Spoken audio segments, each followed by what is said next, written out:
In its continuing series of Bible stories for the young, the Clinton Avenue Reformed Church is proud to present a new series entitled Nativity Narratives.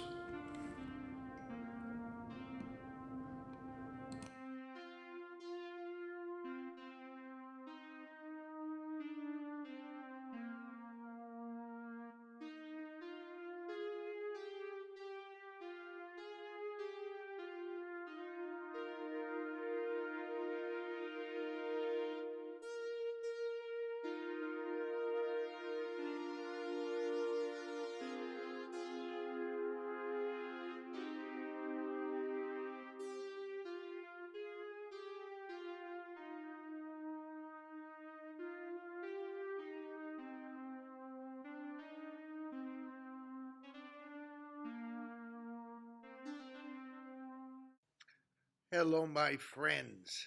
I'm Pastor Mark of Clinton Avenue Reformed Church in Bergenfield, New Jersey.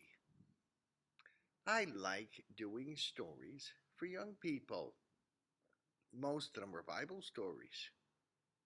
I think it's important for young folks to know what God requires of us, how much God loves us, how God blesses us. And we do different series. I'm glad you're joining us for these. This is the Nativity narrative. For the next 7 weeks, we're going to be talking about waiting for Jesus to come back, as well as celebrating the first time he came. Because Jesus is God. God made into a human to prove to us how much God loves us.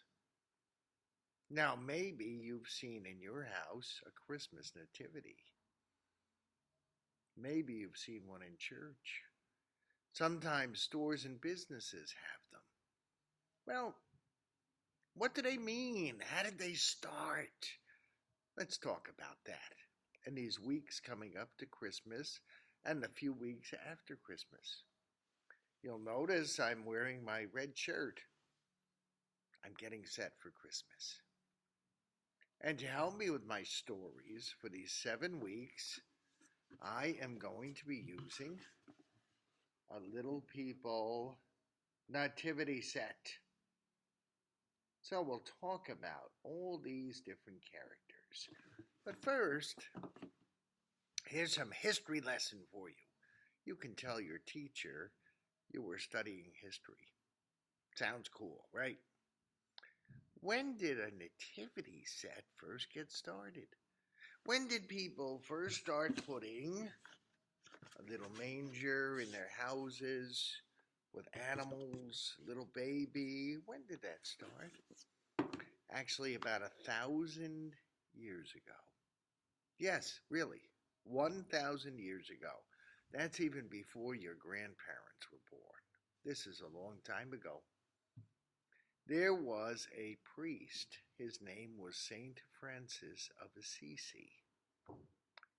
If you've ever heard of Franciscan nuns or Franciscan priests, well, they are in an order started by Saint Francis, hence their name. Saint Francis used to do plays in church to help people understand Bible stories. And one of them was a play about Jesus' birth.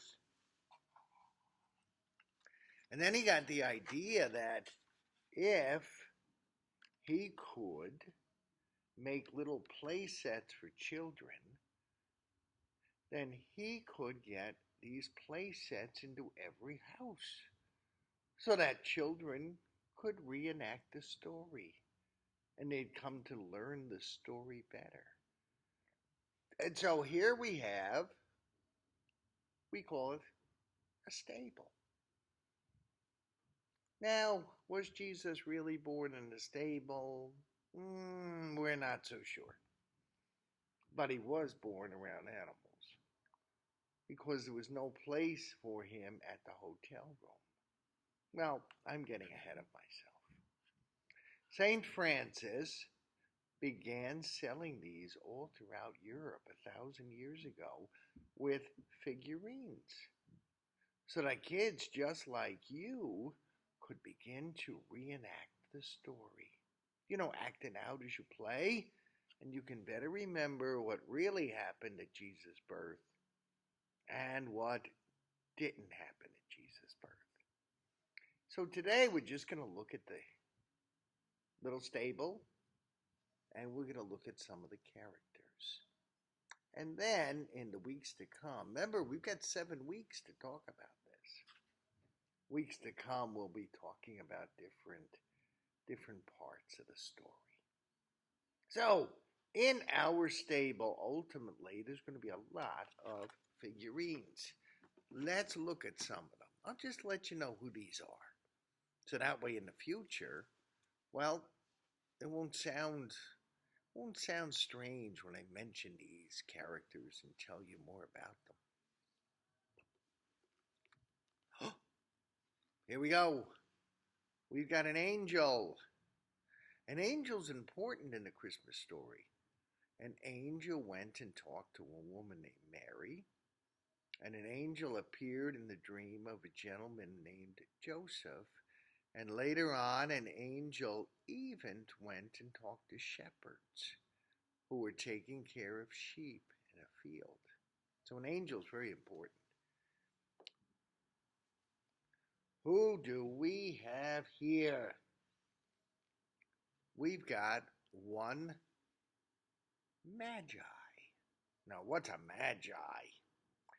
A magi was a very, very wise person who lived in different countries east of Israel, where Jesus was born. Some think they might be Indian. Some people think these folks might have been from China. Other people even think they might be from the country of Iraq. We're really not sure. But a while after Jesus was born, 3 magi arrived, and they brought gifts to Jesus, his mother, and his father. Let me see if I can find the other magi.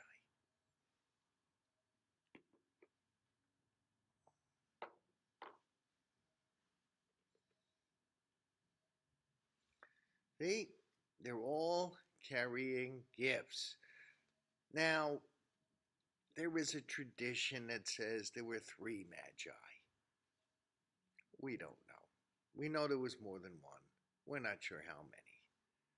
But they brought gifts to Mary, that was Jesus' mom, Joseph, Jesus' stepfather, and little baby Jesus.